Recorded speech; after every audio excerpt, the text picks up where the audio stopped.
Next we have Anas Elmahi, Duquesne University. Aye, aye.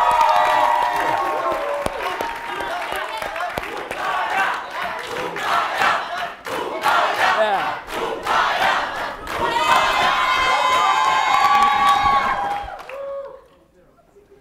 Hope. Hope is growing day by day in my homeland, in the continent of Africa. Peace have come. The guns are all silent. The sounds of music, machines, and factories all have grown louder and louder.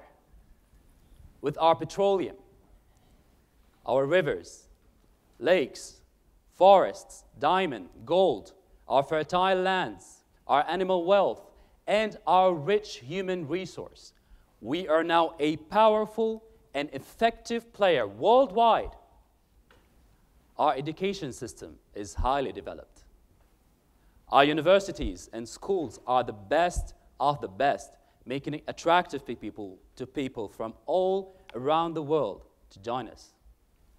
We, the Africans, we are united, living together, working together, with a common vision of making Africa a strong and influential continent. Well, my friends, that was just a piece of my great dream. But reality was different. Many African countries, including the Sudan, are suffering from poor health, poor education, economic and political sanctions affecting the ordinary people rather than the ruling few. Bad governance, economic injustice, tribal and sectarian strife resulting in social disintegration, and finally, culminating in a national warfare. As a result, it is unbecoming and utterly disgraceful to stand neutral, idle, watching the sad, sad state of affairs to continue. So, in order to remedy all these issues in a creative and meaningful way, we, the Sudanese, have decided to take a positive initiative by creating the Sudan Future Makers Organization.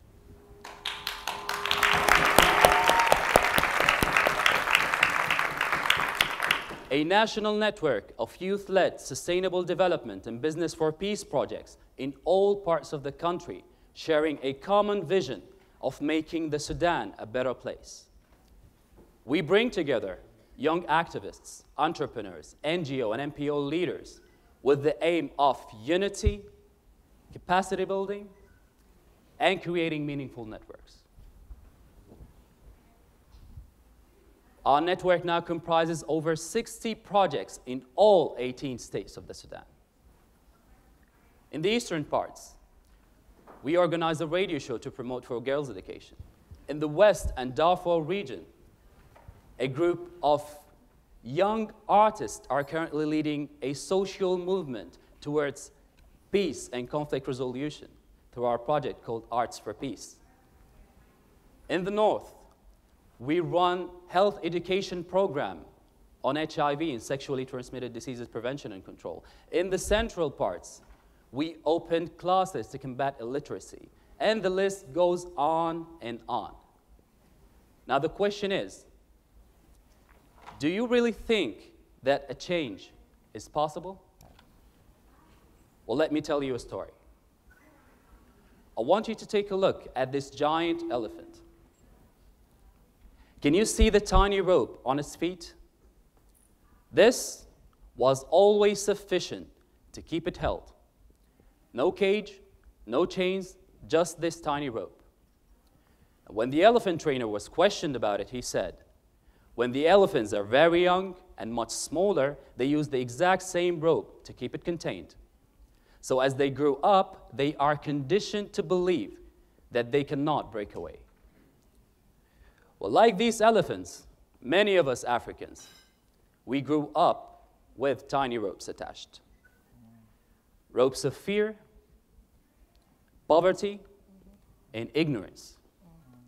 But we are gifted and intelligent human beings, and we must realize that we must cut this tiny rope and break away. We,